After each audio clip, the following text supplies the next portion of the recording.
예, 여론조사의 뚜껑을 열어보는 시간, 목요일의 코너 이택수의 여론. 오늘은요, 긴급 여론조사가 있어서 금요일에 모셨습니다. 리얼미터 이택수 대표 어서 오십시오. 네, 안녕하세요. 우선 대선일에 발표했던 그 출구조사요. 네. 리얼미터가 8시에 땡 치면서 했던 거. 네. 적중률이 상당히 높았다면서요.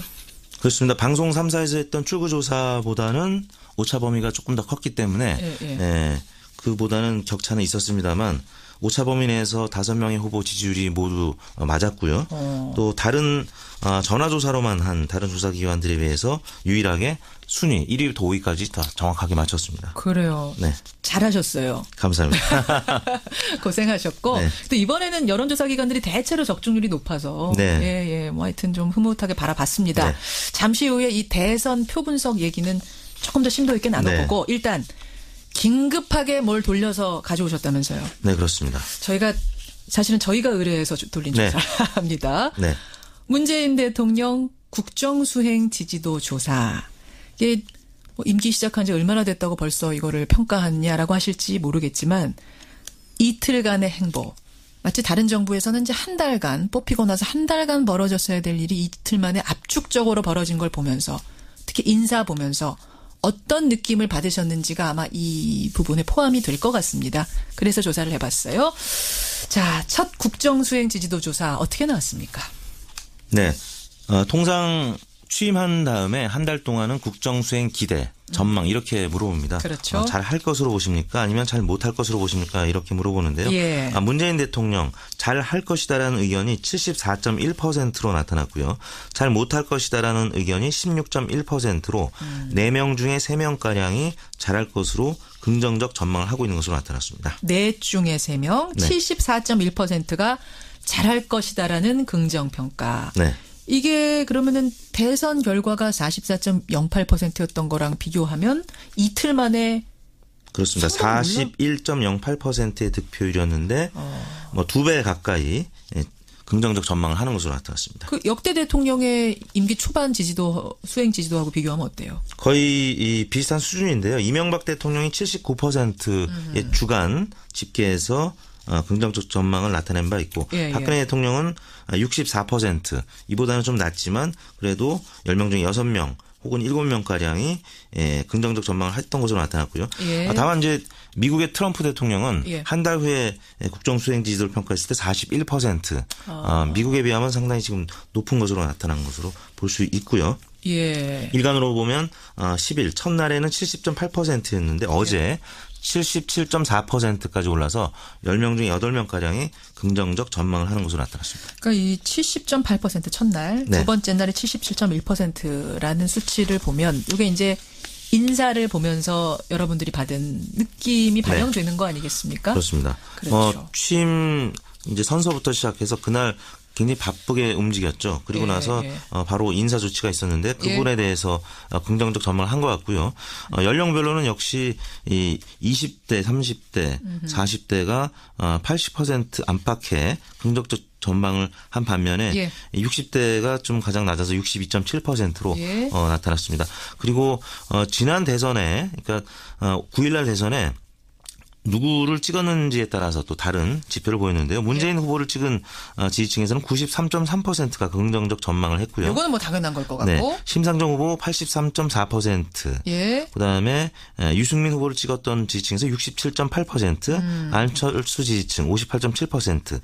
다만 홍준표 지지층에서는 26.5%만 긍정적 전망을 하는 것으로 나타나서 매우 낮게 나타났습니다. 그렇군요. 74.1% 매우 잘할 것 같다. 16.1% 이게 뭡니까? 대체로 못할 것 같다? 아니 별로 못할 것 같다? 네. 부정적 전망인데요. 부정적 별로 전망. 그다음에 매우 잘못할 합쳐서. 것 의견이 16.1이었습니다. 이렇게 나왔군요.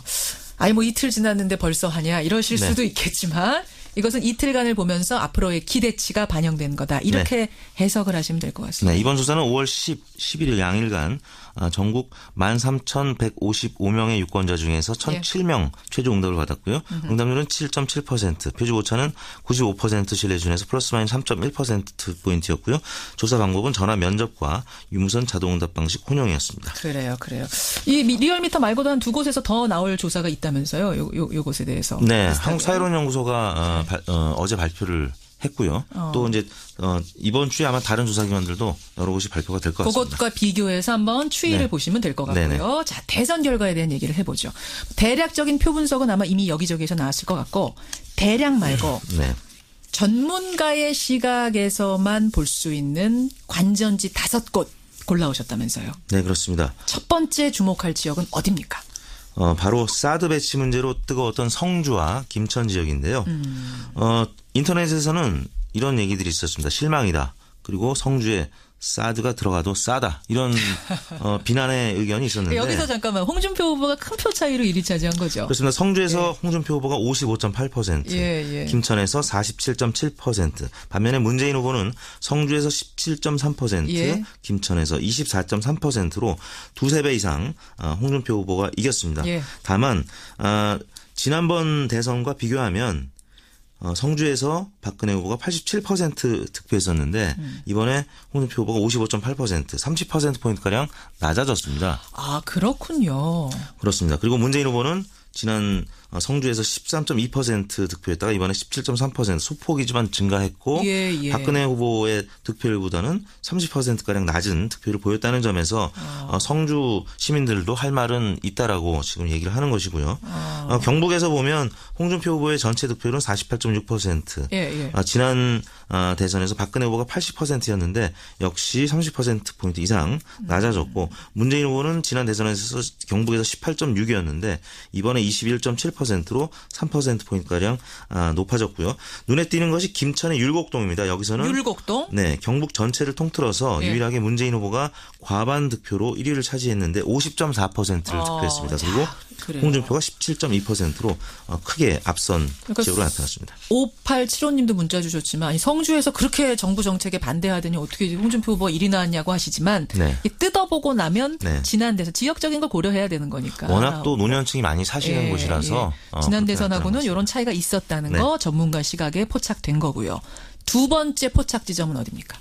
관심 지역구 중에 하나가 바로 김진태 의원의 춘천입니다. 춘천? 네, 김진태 의원 지역구에서 또 태극기 시위도 많이 있었죠. 예. 박근혜 전 대통령의 구속 사태 반대하는 시위가 여러 번 있었는데 이곳에서의 득표율 문재인 38.2%, 홍준표 24.8%. 전국 득표율과 큰 차이 없는 수치를 나타냈습니다. 김진태 의원 지역구에서의 표심도 네.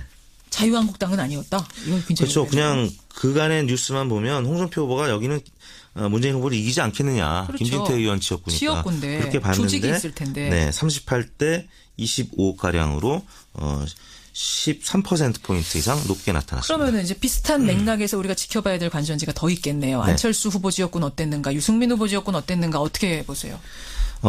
안철수, 유승민 다 본인의 지역구에서는 선전하지 못했습니다.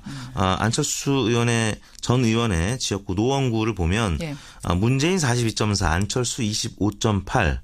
안 후보는 노원구 지역구에서도 크게 문 후보에 밀렸고요. 그래요. 유승민 후보의 지역구인 대구 동구에서도 예. 홍준표 44.4, 문재인 21.0에 비해서 유승민 후보는 15.9%로 3위에 그쳤습니다.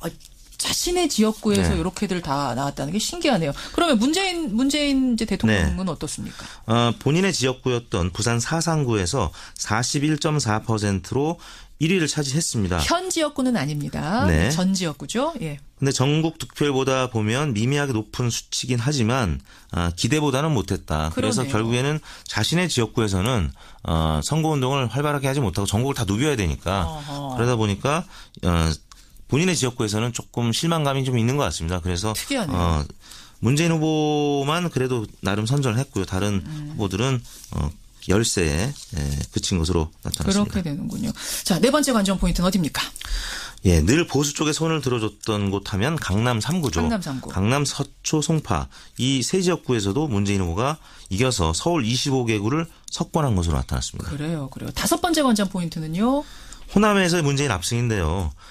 문재인 후보가 광주에서 61.1, 전남에서 59.9, 예. 전북에서 64.8%로 안철수 후보가 대략 30% 안팎이었는데 대략 2배가량 문재인 후보가 높게 나타났습니다. 이거는 이제 많이들 알고 계시는 걸 텐데 이렇게 합쳐서 5가지 포인트 이번 대선 득표율 분석해보면서 네. 희한한 부분, 이색적인 부분들 짚어주셨어요. 그래요. 리얼미터 이택스 대표 고생하셨고요. 오늘 나오셨다고 다음 주 목요일에 빠뜨리시는 건 아니죠? 네네, 아닙니다. 이제는 좀 쉬엄쉬엄 쉬어가면서 해주십시오. 고맙습니다. 네, 감사합니다. 예, 긴급 여론조사 결과를 가지고 오셨었습니다. 이택스 대표였습니다.